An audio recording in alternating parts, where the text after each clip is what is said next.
Noticias Telemundo. Buenas noches. Estas son las noticias que usted tiene que saber hoy antes de que acabe el día. Soy Julio Vaqueiro. El presidente Trump ordena que los indocumentados queden por fuera del censo de este año para evitar que tengan representación en el Congreso. Expertos nos dicen que la decisión será desafiada en las Cortes.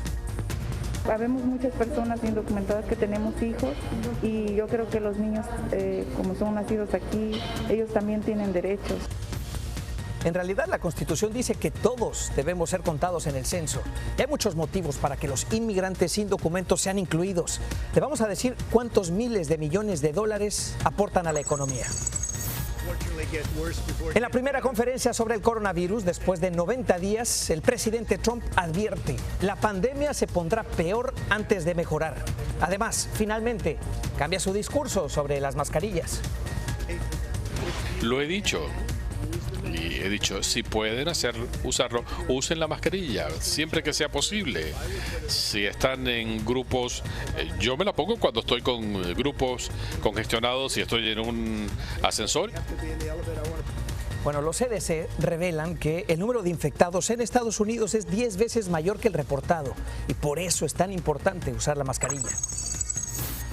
Y una historia feliz. Un joven méxico-americano lucha contra el cáncer de cerebro en un hospital de Los Ángeles. Sus padres están en México. Hasta ahora no podían acompañarlo, pero finalmente consiguieron un permiso para viajar a verlo.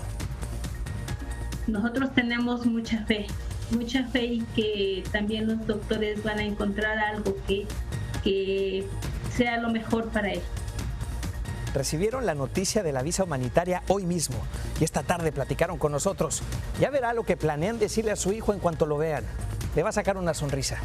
Pero arrancamos ya con Trump, el censo y los inmigrantes. Pues sí, el presidente Trump firmó hoy un memorándum para dejar fuera del censo 2020 a los inmigrantes sin documentos. Su idea es evitar que sean contados para que no estén representados en el Congreso. Pero el texto que firmó el presidente no deja claro cómo implementar esta orden. Los expertos legales lo consideran inconstitucional. Esto es en realidad un nuevo esfuerzo de Trump de utilizar el censo para avanzar con su política antiinmigrante. María Paula Ochoa tiene las reacciones. Margarita siente una vez más que su aporte al país no es valorado por el presidente, que quiere que los indocumentados no sean incluidos en el censo.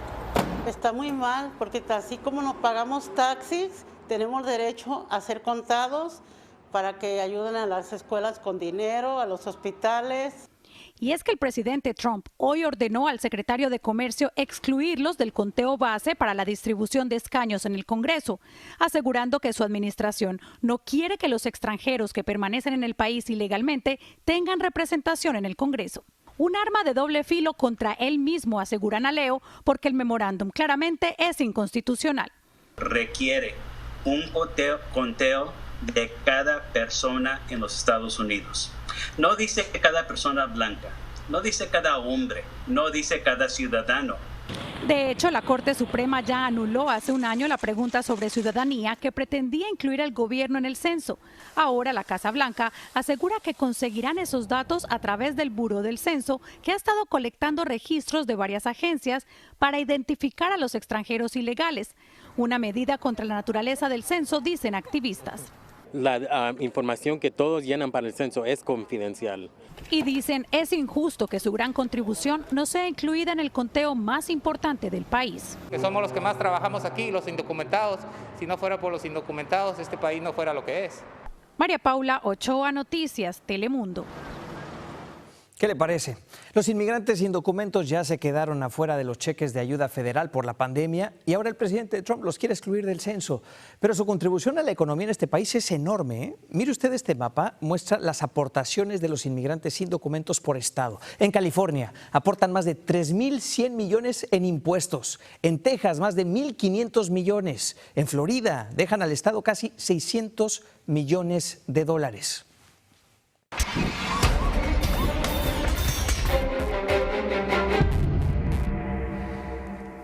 El presidente Trump dio esta tarde su primera rueda de prensa sobre el coronavirus en 3 meses. Y esta vez su tono fue distinto. Lo más importante fue, número 1, que recomendó usar mascarilla y 2, que advirtió que las cosas están por ponerse peor. Nos vamos con Javier Vega, que reporta desde Washington. Javier, adelante.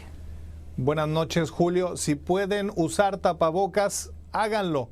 Ese fue el llamado del presidente Trump en su regreso a estas conferencias del coronavirus. Un exhorto impensable de su parte hace solo apenas algunas semanas. El presidente Trump salió directo a citar estadísticas, números, cifras una tras otra de por qué considera que su gobierno ha sido eficaz en la lucha contra la pandemia, pero también a aceptar que el número de casos se ha incrementado sustancialmente en algunos estados e incluso a decir que él puede considerar la autorización de fondos adicionales para pruebas, algo a lo que inicialmente se había opuesto. Y en este tono realista también fue contundente. La situación delicada que está viviendo el país podría complicarse aún más en las próximas semanas. Es posible que la situación empeore antes de mejorar. Lo he dicho. Y he dicho, si pueden usarlo, usen la mascarilla, siempre que sea posible. Si están en grupos, yo me la pongo cuando estoy con grupos congestionados y estoy en un ascensor. A diferencia de las conferencias anteriores, el mandatario salió solo, es decir, sin estar acompañado de funcionarios o expertos médicos, y no habló durante horas, solo por aproximadamente 25 minutos que incluyeron un intercambio de preguntas y respuestas con la prensa, donde insistió en llamar virus chino al coronavirus, parte del cambio de estrategia de comunicación de la Casa Blanca en estos tiempos de pandemia, tiempos electorales también. Julio. Bueno, el hecho de que el presidente vuelva a las conferencias es solamente una muestra más de que a los estadounidenses les preocupa lo que está ocurriendo con la pandemia. Una encuesta reciente de nuestra cadena NBC encontró que efectivamente la economía y la salud son las principales preocupaciones de los estadounidenses, pero es interesante que la economía está por encima de la salud a pesar de los contagios, a pesar de las muertes que estamos reportando. El 71% de las personas está preocupada de que alguien en casa resulte infectado, que el virus finalmente entre en el hogar. Y en cuanto al dinero, 3 de cada 4 están preocupados de que la pandemia golpee las finanzas personales, el bolsillo de las familias. El 91%, prácticamente todos, están preocupados de que el efecto en la economía sea muy grave después de la pandemia. Cuando se les pregunta cómo ve la economía, solamente 1 de cada 4 la ve bien, la gran mayoría la ve aceptable y 1 de cada 3 la ve mal. Y el 68% dice que no confía en la forma en que el presidente Trump está manejando esta crisis. Confían, dicen más en sus gobiernos locales. La preocupación puede ser todavía mayor porque la pandemia sigue creciendo. El total de contagios en Estados Unidos ya está cerca de los 4 millones, 3.898.000 para ser exactos. Y ya son más de 143.000 las personas que han perdido la batalla en contra del COVID-19. Y es probable que la situación real sea todavía peor que lo que dicen esas cifras. Según un estudio revelado hoy por los Centros para el Control de Enfermedades, el número de contagios en el país puede llegar a ser hasta 10 veces mayor que lo que muestran las estadísticas. Aquí está Paulina Sodi con nosotros para explicarnos. Paulina, ¿qué tal? ¿Qué tal, Julio? Muy buenas noches. Efectivamente, hoy los Centros para el Control y Prevención de Enfermedades revelaron un informe, por cierto, muy completo, y habla sobre el número de personas infectadas con coronavirus en 10 regiones de este país, que podría ser hasta 13 veces más alto de lo que se ha reportado precisamente en esas zonas. Vamos a dar algunos ejemplos. En Connecticut se estima que el número de contagios es 6 veces más de los reportados. En Luisiana, 16, mientras que en Minnesota son 10 veces más. En Missouri, que por cierto es el más alto, 24 veces más. Utah, 11 veces más.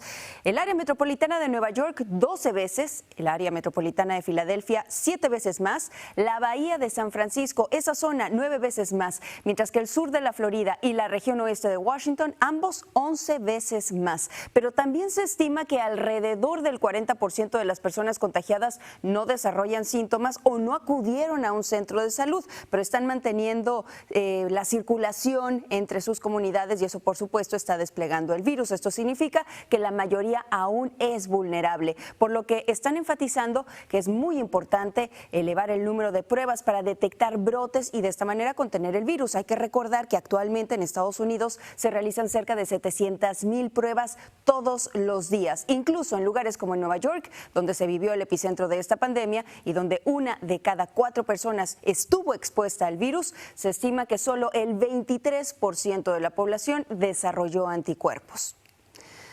Estos cálculos, por cierto, Julio, se basan en pruebas de anticuerpos realizadas en muestras de sangre de rutina en 16,000 personas en las 10 regiones que, por cierto, les acabo de mencionar. Pero hay que destacar que hasta el momento se desconoce si los anticuerpos brindan inmunidad y, de serlo, aún no se sabe por cuánto tiempo una persona es inmune, así que la recomendación sigue siendo mantener la distancia y utilizar un cubrebocas. Todavía desconocemos mucho de este virus. Muchísimo. Gracias, Paulina. Mire, vamos a California. Hay una mujer que asegura que ya se contagió 2 veces desde que comenzó la pandemia. La primera vez fue en abril, tuvo dolor de garganta, sintió fiebre.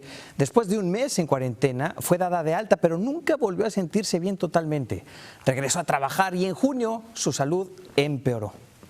Yo me sentía con energía, había regresado al trabajo, tenía el líquido en los pulmones y me afectó que no podía respirar. Les dije, pues, ¿cómo puede ser si yo ya había tenido COVID en abril? Recomiendan a las personas que se enfermaron y que recobraron la salud que se hagan al menos 2 exámenes para confirmar que no tienen más el coronavirus. Y nos vamos a ir a otras cosas. Se encontraron a otro soldado muerto en las cercanías de la base militar de Fort Hood, en Texas. Las autoridades lo identifican como Major Morta, de 26 años, originario de Florida. Por el momento no se han revelado detalles de su muerte. Este soldado se suma a otros 3 soldados cuyos cuerpos han aparecido cerca de Fort Hood solamente en este año. El caso más notorio, el de Vanessa Guillén. Justamente el asesinato de la soldado latina ha movilizado a un grupo de mujeres congresistas demócratas que buscan que se termine el acoso y la agresión sexual en los cuarteles de todo el país. Cuentan con el respaldo de veteranas de las Fuerzas Armadas. El alto comando de un soldado no debe de ser un enemigo, pero en este caso Vanessa no reportó sus experiencias de acoso sexual por miedo, y ahora ella está muerta. Todos que sabemos que su historia no es única, tenemos que ponerle fin a esto.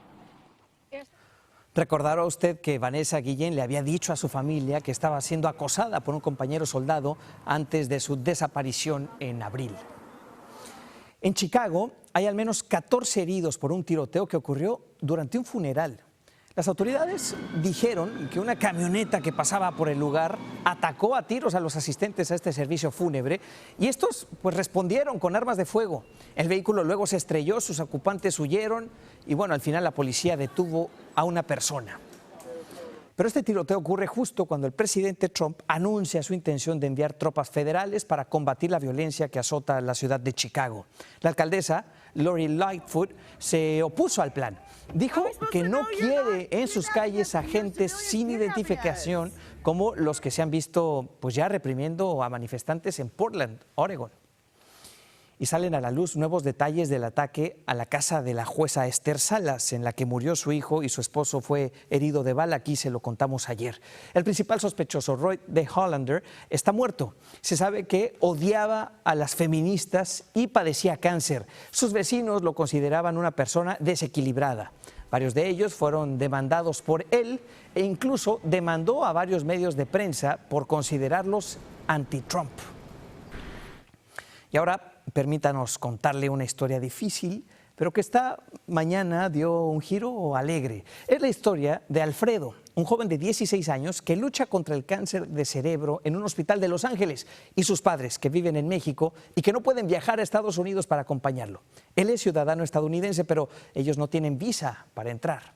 Hasta hoy, que recibieron la mejor de las noticias, justo antes de platicar con nosotros. Alfredo tiene 16 años, una mirada alegre, una sonrisa contagiosa. Desde hace meses lucha contra un tumor de cáncer en el cerebro. El diagnóstico de cáncer es devastador. Es una lucha muy difícil. ¿Y qué le dicen los doctores? ¿Cuál es el pronóstico? Primero, no hay cura. Y segundo, todo el tiempo está el riesgo latente de que aparezca también en cualquier otra parte del cuerpo. Pero pues nosotros tenemos mucha fe y que también los doctores van a encontrar algo que sea lo mejor para él. Alfredo es ciudadano estadounidense, libra la batalla en un hospital de Los Ángeles, pero sus padres son mexicanos y hasta ahora no han podido viajar para estar con él. Oiga, me imagino que la distancia hace que todo esto sea mucho, mucho más difícil. El verlo a través de videollamadas, no poder abrazarlo, no poder darle una palabra de aliento, es muy difícil. Un beso, un abrazo, el poder hacerle sentir que estamos con él, no es lo mismo a través de la pantalla.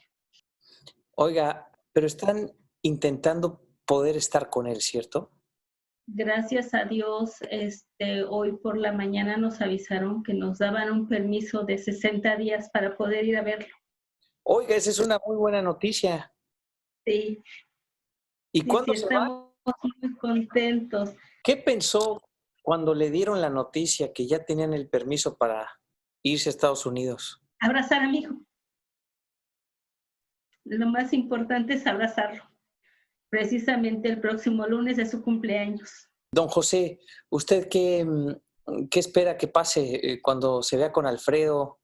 De mi parte, yo pienso que las miradas y las lágrimas van a decir todo. Me da mucho gusto que van a poder ver a Alfredo y les deseo lo mejor en este viaje. Muchísimas gracias. Qué gran regalo de cumpleaños va a recibir Alfredo, ¿no? Al regresar, rescatan a decenas de niños de una red de explotación en México. Entre ellos había 3 bebés. Vamos y venimos. Quédese.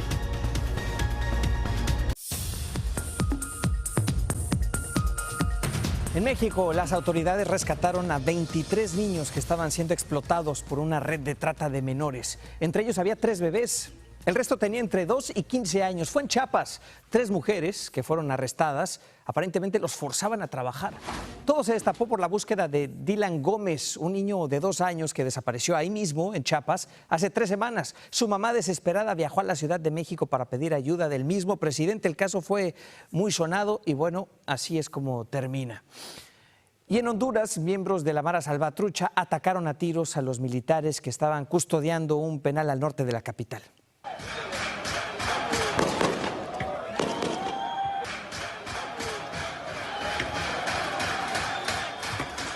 Los pandilleros usaron armas automáticas, granadas, durante este ataque que duró 45 minutos. Pero los soldados no respondieron y gracias a eso no hay personas muertas entre los reclusos, aunque sí hubo un herido entre los uniformados.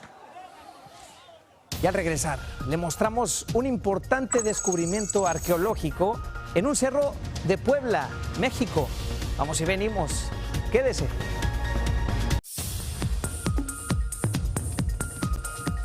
Restos arqueológicos de hace 1500 años fueron encontrados en un cerro en el estado mexicano de Puebla. Son 2 torres y piedras grabadas. Los arqueólogos dicen que se trata del dios del inframundo de las culturas teotihuacana y zapoteca que posiblemente habitaban este lugar. Ahí hay pirámides, hay un juego de pelota, en fin. Así vamos, un día a la vez. Siga con titulares y más y tenga muy buenas noches.